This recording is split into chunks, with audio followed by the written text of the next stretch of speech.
We've got a factory ECU Yep. that runs the car. Now we want to run a Motec in this vehicle. Now we obviously get customers saying to us, oh, but I don't want to rewire the car. Yep. We've turned around and said you don't have to. Brad has developed an ECU that will plug straight into this car, and I'm even getting people asking me about what modules and all this sort of stuff and how does it work, and I turn around and it's hard for people to understand that the Motec is inside here. We plug the OE loom into this. Yep. The Motec is now controlling this car. How? What's called an ECM these days does a lot more than just fuel injection and spark control. It actually does a lot of integration with the vehicle. And that's what people struggle to understand is this doesn't just control the fuel and ignition. The tuning is the easy part. The tuning is the piece of piss. The easiest part. Yep. The most difficult part is being able to fit this to this car and not break all the other systems and have endless amounts of fault codes, Check lights, things that don't work, transmissions that don't shift, Yep. So on and so forth. But in other words, spitting all of the information that every other module within this vehicle needs to see to flawlessly make the Motec be compatible with every other unit or module within that vehicle. Yeah. And that's something you've achieved. And what we can say is flawlessly in the respect of it plugs, it plays, yeah, and it works. turn the key and that thing will run. All the functions will work. Your reverse camera, air conditioning, you don't have to worry about that. That's all predefined. That comes built in, setup included for every different model. What we have found is that every model between a VE and late VF has some different data streams. All of those are accounted for and selectable. You just plug it in, you just select, is this an LSA, is it a VE Series 1, is it a manual, is it an automatic? And that's the next thing is the automatic. So a lot of people, especially with big performance cars, like this one's making 1150 horsepower rear wheels or 870 kilowatts at the moment. This is still using the factory 6L90 transmission, and we are still also controlling the 6L80s and 6L90s through the CAN data being spat out to the TCU as well, and that all still works. So you're still traditionally tuning your transmission with your HP tuners.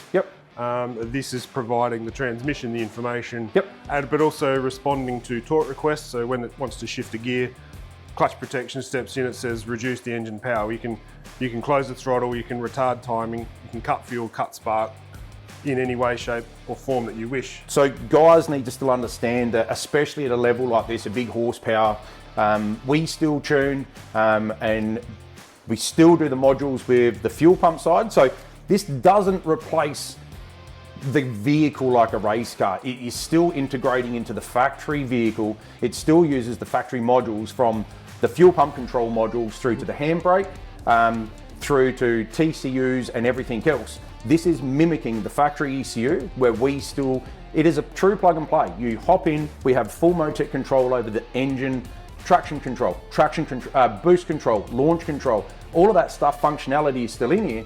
No rewiring of the car. We put a special effort in to make it fit in the original position. You don't have to put that by the brake booster or by the radiator. It goes on a mount which is provided there, which is an exact replica of the fitment of this. The plugs are in the same position. It can't go in any neater. As a true plug and play? As a plug and play. So there's no moving the looms, there's no adjusting looms, there's no repinning, there's no pulling a pin out of this plug, putting into this plug. It plugs straight in. And we are away in tuning. Also, this connector here is where we access and change the mapping in this, but this has also got extra analog voltages, inputs, extra pressure inputs, sensors and 4 extra outputs for controlling extra pumps, relays. An example on this car is we are going to be running nitrous control. So we will be able to run nitrous control through the Motec. We can have coolant pressure inputs and lambda even options. That's another thing for customers to know. Single lambda or dual lambda. I'm a big believer that anything with a V8 with your twin collectors, we run dual lambda on. But if customers don't want to, you can also run single lambda, but the LTCDs will also be a part. Customers want to see things. That's most probably the most part that, this does all the work, but unfortunately you don't get to see it and you don't get to sort of see what we get to do in the laptops.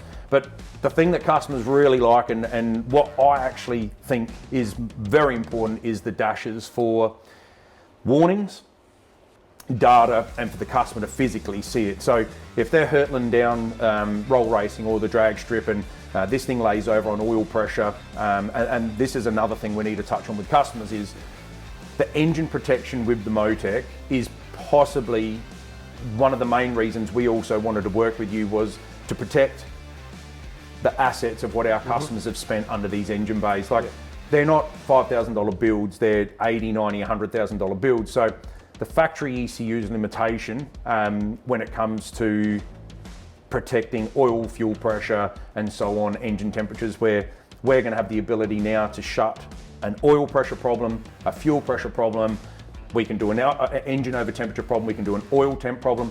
This will control that. Yep, it steps in so you don't potentially do less damage than is already occurring.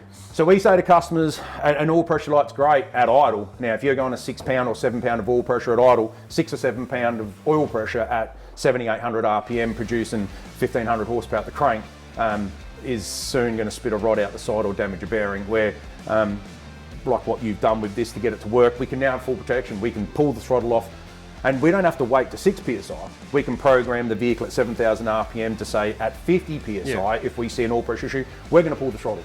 So we're going to save the asset. For example, Troy from Warspeed, with the motor he's built here, it's a big dollar motor, but we want to protect that. Absolutely. The cool thing about what we're trying to do with the dash, or not trying, what we're going to do with the dash, and what we're halfway through doing is, or Brad is, indicators, seatbelt warnings, cruise control, all of them physically. So what the customer sees on his OE car is what they're going to see on a Motec dash. Yeah. And that comes down to you. Yeah. How much works in that? It started, the dash runs on a slower data bus than the ECU. It's a single wire CAN bus. And we've connected to that. We've started to capture it. We've got indicators working, belt warnings working. Yep. And you just Grow.